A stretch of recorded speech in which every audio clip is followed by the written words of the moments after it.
I lay down and I play dead and I stay dead, maybe you'll get sick of being the monster out of my head, under my bed. You're something out of my nose. Stay near but if I Erick Thohir puji pelatih timnas Indonesia. Sintayong jelang pemilihan ketua PSSI. Menteri Badan Usaha Milik Negara (BUMN) RI, Erick Thohir memuji pelatih timnas Indonesia, Sintayong menjelang pemilihan ketua PSSI. Erick Thohir mendaftar sebagai calon ketua PSSI untuk periode tahun 2023 sampai tahun 2027 dan akan bertarung dalam Kongres Luar Biasa KLB PSSI. Kita itu tidak bisa membentuk timnas Indonesia kemarin. Kita harus melihat apa yang dibutuhkan. Sintayong pelatih bagus, ujar Erick Thohir saat melakukan wawancara. Erick Thohir juga menyinggung nihilnya training center buat timnas Indonesia. Dia menilai bahwa tim berjulukan skuad Garuda itu butuh 2 pemusatan latihan yang suhunya berbeda. Tetapi, perlu tidak Sintayong dukungan lebih?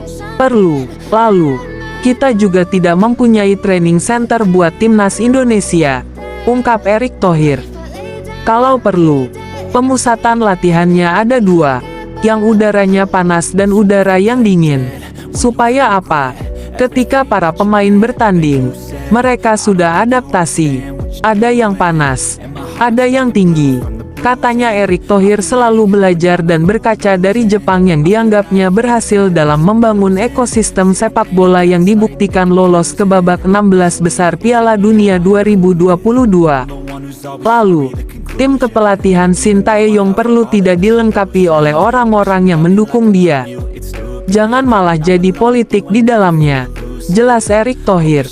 Betul tidak orang yang mau tulus belajar, bisa enggak dari timnas Indonesia level usia bermainnya sama hingga ke level senior, tuturnya.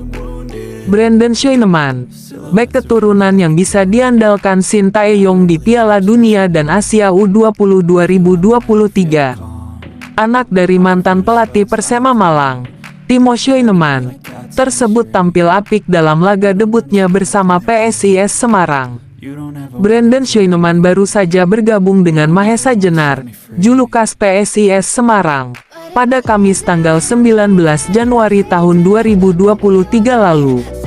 Namun, hanya 2 hari kemudian, pemain yang baru berusia 17 tahun ini sudah tampil dalam laga debut di pentas Liga 1 tahun 2022 sampai tahun 2023.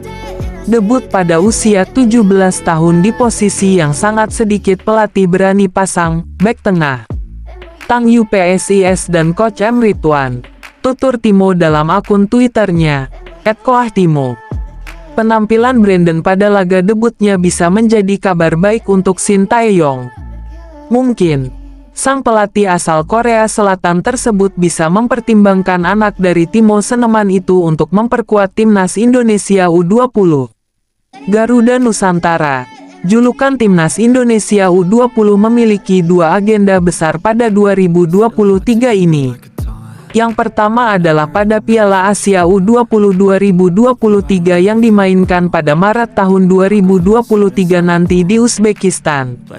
Jika mungkin itu terlalu dekat, mengingat waktu persiapan tinggal sebulan lebih sedikit, maka ada ajang Piala Dunia U20 2023 yang digelar Mei-Juni tahun 2023.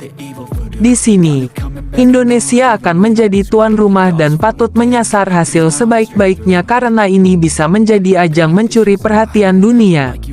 Brandon memiliki postur yang mumpuni, yaitu 186 cm, sangat ideal untuk seorang bek tengah. Sintayong sendiri sudah memiliki seorang pemain bintang di posisi itu, yaitu Justin Hubner, yang merupakan bek keturunan Belanda yang kini bermain untuk Wolverhampton Wanderers U21 di Inggris. Menarik ditunggu bagaimana kiprah Brandon bersama PSIS Semarang nantinya. Jika terus membaik, tentu ada kemungkinan Sintayong memanggilnya ke timnas Indonesia U20. Timnas Indonesia U20 wajib perbaiki fisik dan mental jelang berlaga di Piala Asia U20 2023. Timnas Indonesia U20 akan berlaga di Piala Asia U20 2023 pada Maret mendatang.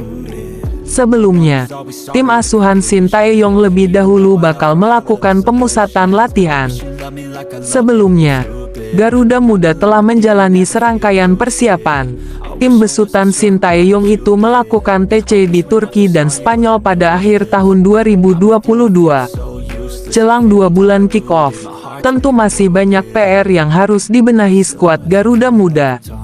Berikut 2 hal penting yang perlu dipersiapkan tim Merah Putih jelang ajang Piala Asia U20 2023 versi pelatih kepala PSIM Yogyakarta, Erwan Hendarwanto. Yang pertama adalah fisik pemain. Menurut Erwan, ini merupakan salah satu hal penting untuk terus ditingkatkan skuad Garuda Muda jelang berlaga di Piala Asia U20 Uzbekistan. Porsi latihan fisik diterapkan agar timnas Indonesia U20 memiliki kondisi fisik yang tangguh. Apalagi, nanti skuad Garuda akan menghadapi lawan-lawan yang berat.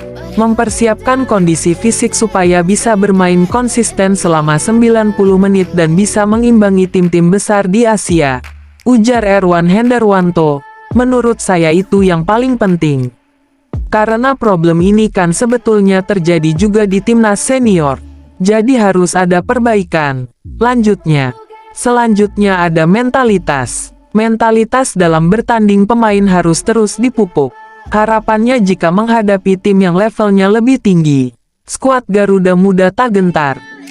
Dengan begitu, kata Erwan, para pemain dapat menjaga stabilitas penampilannya dengan baik.